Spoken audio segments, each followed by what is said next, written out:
Hi, it's Larry Gaines, Powercycle Trading. In this video, I'm going to go over the low volatility environment we're currently in with the markets, and just show you a couple of trading ideas, or one particular trading idea, to take advantage of this low volatility environment.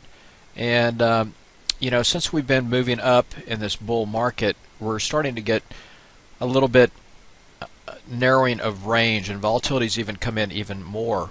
And so when you're into this kind of environment, it's not a bad idea to have some exposure to buying volatility.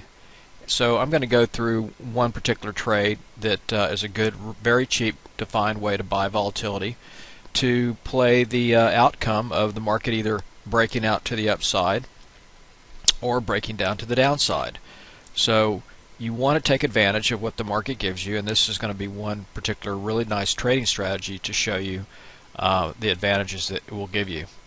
Before I get started though, if you're interested in my free ebook, 15 Top Option Trading Strategies, just come to my website, powercycletrading.com, and put in your name and email address, and you'll get this great ebook right away.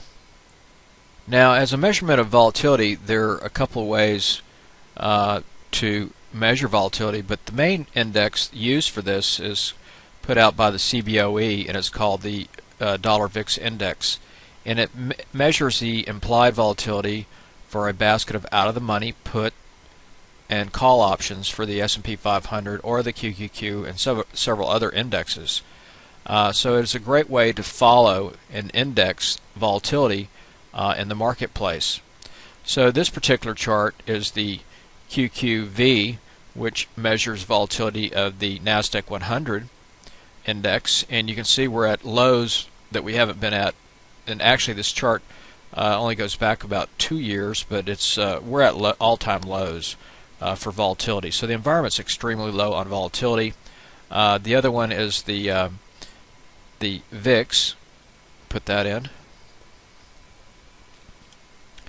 which measures the volatility of the S&P 500, and here's the VIX volatility index. So you can see it's at 11.3. You can just look back through this chart. It hasn't been down this low in quite a few years. So also the QQQs, that VIX index I just showed you, is also down in the 11s.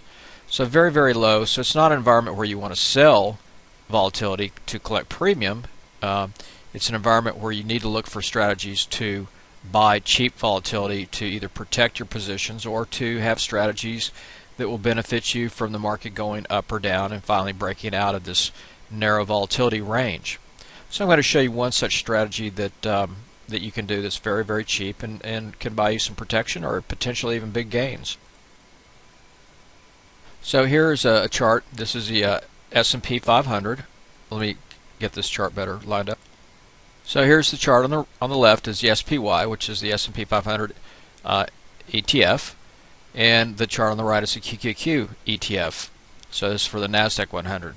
Now you can see the S&P has been had just a fantastic uptrend. Here's the 8 EMA right here, just very, very, pulling away from it. So either price comes down to the 8. This is also called a rice line. But anyway, it comes down to the 8 EMA here and is holding.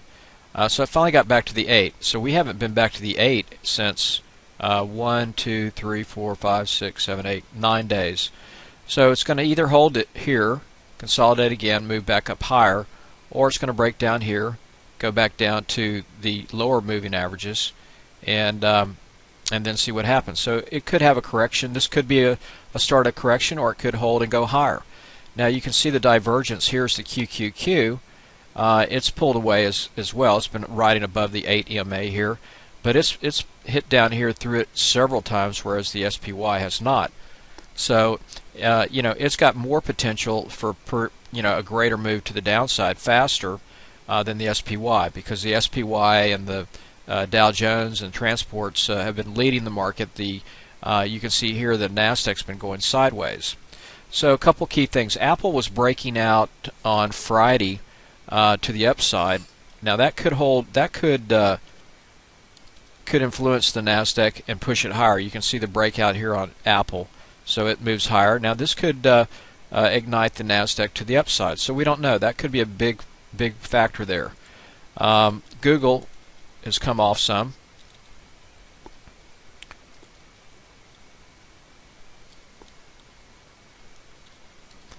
And it's retreating back. And so I'm going to watch Google here also for a potential buy setup if it starts holding these moving averages for a retrace back up. But anyway, what I want to show you in this particular video is a way to trade a non-direction to take advantage of either up or down breakout with the volatility being so low. So the way I did it, a couple ways. You can either buy a straddle, which is you buy a put and a call at the same strike, and that's a buy in volatility, and you're looking for the market to pop up or down. Now that's, to me, it's a good way, but it's a more expensive way, which I tend not to like to do. The other way is to buy a strangle, where you buy a call, one or two strikes above where the current market is, and a put one or two strikes below where the current market is, and you're strangling the current market price. So currently right now we're at 68.50. So what you would do is you would look to buy either a 69 call and a 68 put, or you might go a couple more strikes up and buy a 70 call and a 69 and a 67 put. Now these are very cheap, and I'll show you what their cost was on Friday. So here's an option chain for the QQQ. So the strangle, one strangle that you could do is this is for expiration in 6 days, March 26. So you could buy the 69 calls. Current market is at 68.5. You could buy the 69 calls, and those are going for just as little as $19 or 19 cents a contract. And you could buy the 68 puts going for 22. So this is a very cheap spread to get into. It's roughly 20, 40 cents, something like that.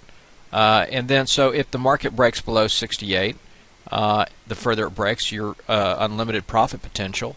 And if it breaks above 69, your unlimited profit potential above that. Now you can see the implied volatility is, where is the implied volatility?